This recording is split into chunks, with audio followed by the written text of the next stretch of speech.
ମୁଁ ଯାଏ ଦେଖେ। ଖୁସି ଏ ଖୁସି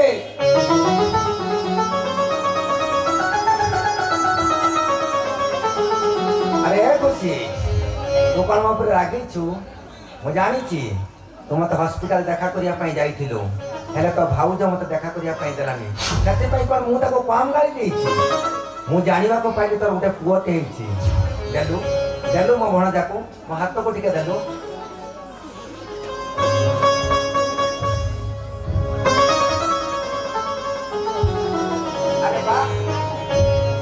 ଆରେ ବା କେମିତି ହବନି?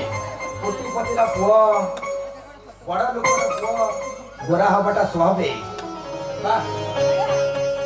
ନାଇଲୋ ଭାଇ, ସେ ଆଗରୁ ଏମିତି ସୁନ୍ଦର ଦେଖା ଯାଉନଥିଲା, ଆଜି ସେ ବେଶୀ ସୁନ୍ଦର ଦେଖା ଯାଉଛି।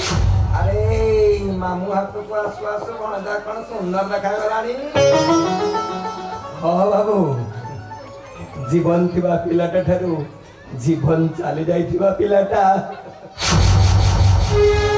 ଆରେ ବାପ କାଉ କଣ ଏଇ କଥା ଗୁଡାକ ମୁଣ୍ଡରେ ଧରୁଛ?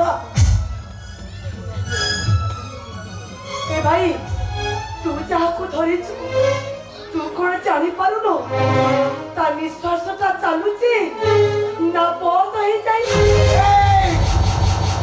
ହଁ ବାବୁ, ତମେ ସେ ହାତରେ ଧରିଥିବା ପିଲାଟା ତମ ଭଣଜା ନୁହଁ ବାବୁ, ତମ ଭଣଜାର ଶବ।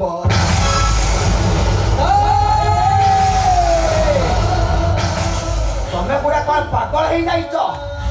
ଏମିତି କୁହନି ରେ, ମୋ ନିଶ୍ୱାସଟା ବାଟ ଗଣା ହେଇଯିବ, ମୋ ପ୍ରଶ୍ୱାସଟା ମୋ ଫୁସଫୁସ ଯିବା ପାଇଁ ମନା କରିବ, ମୋ ଭଣଜା କାନ୍ଦିବ, ନିଶ୍ଚିତ କାନ୍ଦିବ।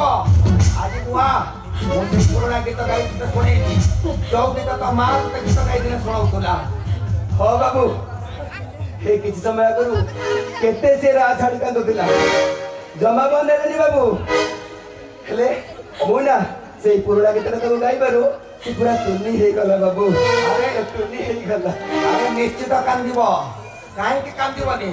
କଥାରେ ଅଛି ଚକା ଚକା ଭଉରୀ ମାମୁଁ ଘର ଚୌରୀ, ମାମୁଁ ମତେ ମାଇଲେ। ମାମୁଁ ମାନରେ ଭଣଜା ନିଶ୍ଚିତ କାନ୍ଦିବ, ନିଶ୍ଚିତ କାନ୍ଦିବ। ଆ ଭଣଜା, ମୁଁ ସେଇ ଗୀତ ଗାଇ ତତେ ଶୁଣଉଛି। ଆ